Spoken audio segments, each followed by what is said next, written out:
Henceforth, my brother and his wife declared, "We'll manage the household independently, so find another place to live." My mother, aligning herself with their decision, treated me as an impediment. Do they comprehend who has been footing the bills for the house? I never anticipated such disrespect. In the recesses of my mind, I resolved to take certain actions. I go by the name Carrie, a 30-year-old woman. Currently, I reside in my parents' home after returning from college. Initially, I ventured into the corporate world to forge my path, but the challenges overwhelmed me, prompting my return home. While initially navigating unemployment, I explored work-from-home opportunities.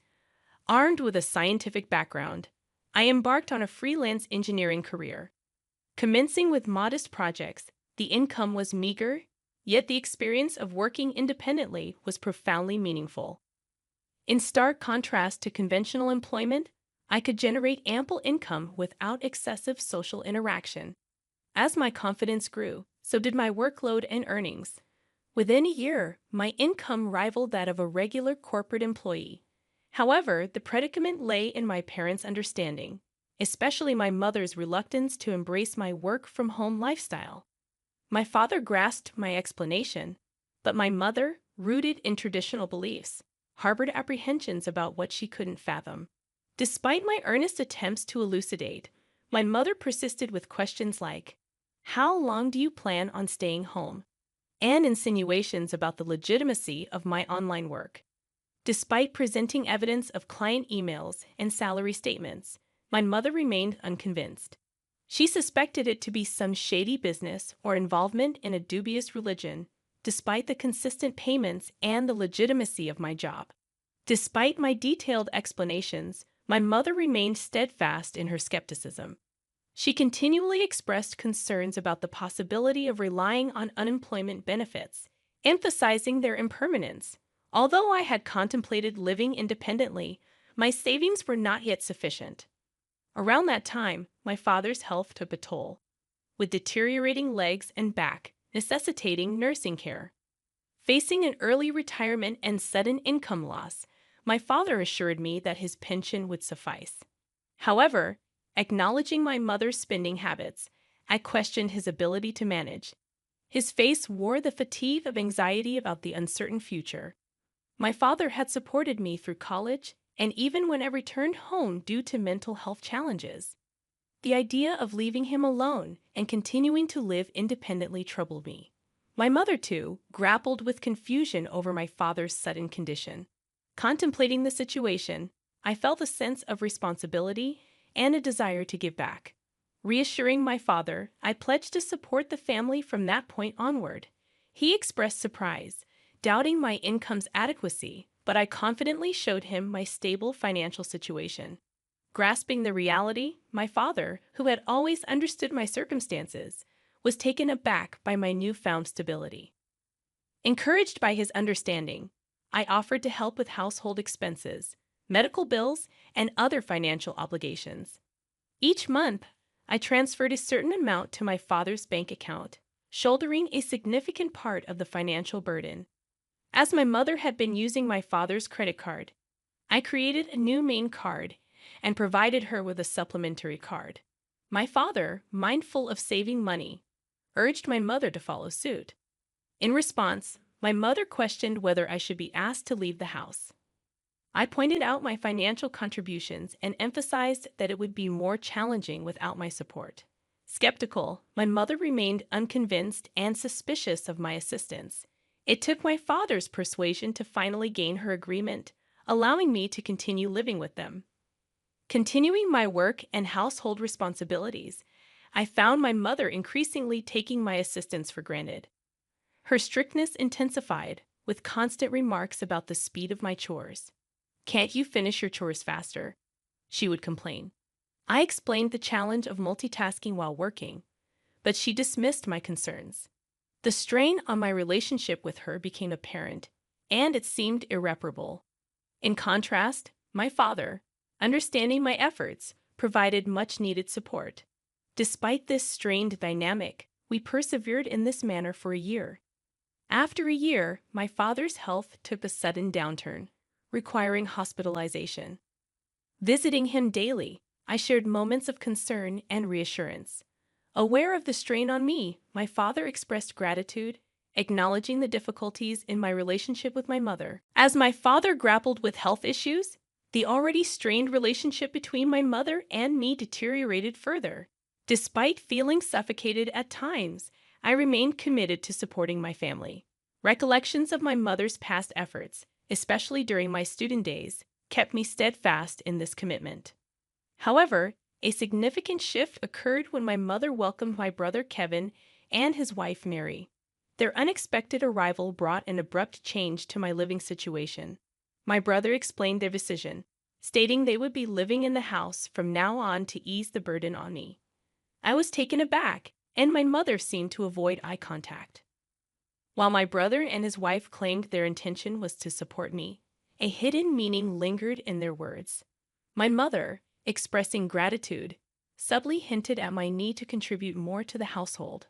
Despite the surprise, I learned that my brother, a graduate of a prestigious college, had joined a reputable company. The unexpected turn of events left me questioning the true motives behind my brother and his wife's presence in our home.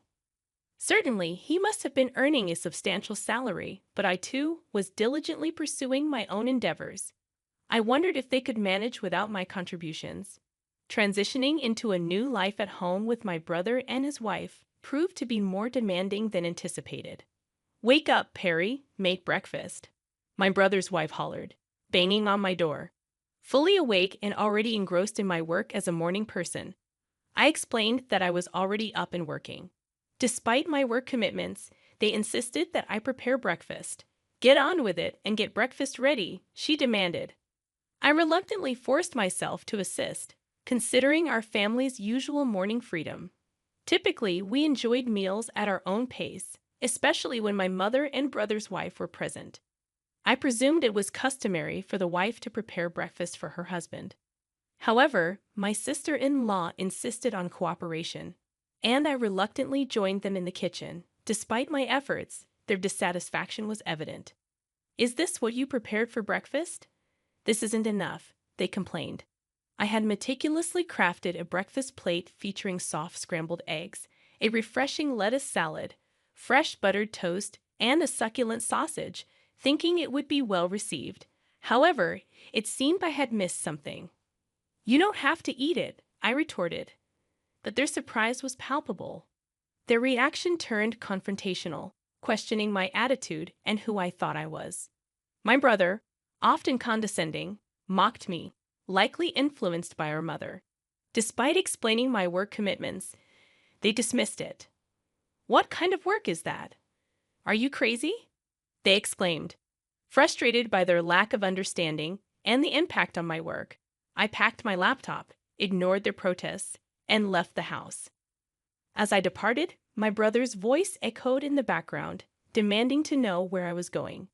Ignoring the question, I proceeded to my father's hospital room. As I hurried into my father's hospital room, his surprised gaze met mine. "Carrie, what's wrong? You seem flustered," he observed. I recounted the recent incident, and my father, wearing a surprised expression, responded, "I didn't know they were. I'm sorry, Carrie. Don't worry about it. You can choose your own way of life." Feeling lost, I expressed concern that my mother might feel more comfortable if my brother Kevin were at home. However, my father reassured me, "You don't need to be in a place where you don't feel comfortable. All I want is for you to live happily. Live your life the way you want to live." Encouraged by my father's words, I decided to leave home.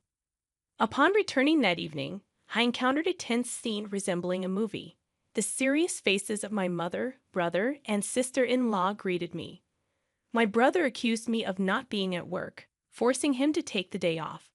I inwardly questioned the responsibility of easily taking time off work. Their voices escalated, culminating in my brother demanding, "Get out of here. From now on, the three of us will live together. If you don't want to stay, please leave. We don't need an overbearing presence like you to support us."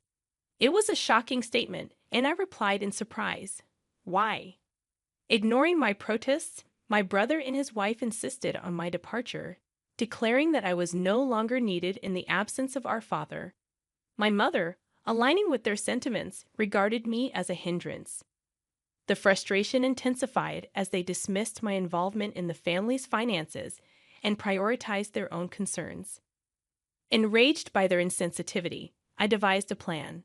Initially, I transferred the money linked to the credit card my mother used daily to another account under my management. This subtle move aimed to surprise my mother when she could no longer access her credit card. I initiated a money transfer from my father's account, a crucial pillar supporting the family's financial stability. However, I ensured that only my father's medical expenses could be withdrawn from this separate account, unbeknownst to my mother. Consequently, a significant financial burden now rested on my brother and his wife. Though unaware of the intricate details of my brother's income, I was certain that he would feel the weight more than ever. After completing the necessary formalities, I gathered my belongings and declared my departure, saying, "I'm leaving this place." To my surprise, my mother, brother, and sister-in-law, who had been relentlessly harassing me, looked taken aback. Their astonishment revealed that they hadn't anticipated my decisive action, although, from the expressions on their faces, it seemed they were secretly enjoying the moment. As I announced my departure, they belittled me, expressing their relief. "You're finally leaving. We've never dealt with such a troublesome person. You're not coming back, are you?" In response, I asserted, "Of course not. Don't contact me." They smiled as I left the house, but I couldn't help but wonder what they would think after I had left. Embarking on a new life in a tranquil environment, I found solace and the freedom to enjoy my own time. Refreshed and focused, I immersed myself in my work. However, as expected, a call from my brother disrupted the peace. "I told you not to contact me. What's wrong?" I questioned. His voice conveyed surprise and urgency as he inquired about my involvement in the family's financial transactions. Confirming my role, I reminded him that I had mentioned my work several times, but neither he nor our mother had believed me. Expressing confusion, he admitted, "Well, Mom said a lot of things, and I was a little confused." Acknowledging that it wasn't my fault, he revealed a financial predicament. With my absence, they struggled to manage expenses, and my mother's spending had exacerbated the situation. Though sympathetic, I asserted, "I was able to support you in many ways because I was at home. I'm not there anymore, so you have to handle it, Carrie." I found myself in an unexpected situation when my brother contacted me, urgently requesting assistance in transferring money to his bank account. Perplexed, I asked if he was joking, given that he worked for a sizable company. However, to my surprise, my brother confessed that he had been fired from his job due to a significant mistake. His revelation left me speechless, and I realized that he might have returned to our parents' house assuming there was enough money available. Perhaps he relied on the notion of a stable pension following our father's retirement. Wanting to enlighten my brother about my financial contributions to the household, I found amusement in the thought of his astonishment upon learning the truth. His wife and my mother joined the plea for financial aid, claiming they were on the verge of running out of savings. My mother even revealed that my father refused to contribute to household finances any longer. In response, I firmly declared that I had supported them enough, urging them to work hard and support themselves. I severed communication, emphasizing my decision to distance myself from their financial struggles. My father, recognizing the strain in his relationship with my mother, consulted a lawyer and opted for a quieter life in a different place. While I continued to visit my father daily, a friend shared my brother's recent struggles. He had moved into a modest apartment, leading a frugal life. My mother, once a homemaker, faced challenges in her sudden job, while my brother found it difficult to adapt to the opinions of younger colleagues. Despite his wife's efforts, she succumbed to the pressure and departed, leaving my brother and mother to navigate their challenges together. Concerns lingered for my mother, who maintained her habit of overspending, accumulating debts. However, I recognized my limitations in offering assistance. Focused on my own endeavors, I worked diligently in a comfortable living space, gradually accruing more resources. Contemplating new ventures, I aim to spend quality time with my cheerful father, appreciating every moment with him.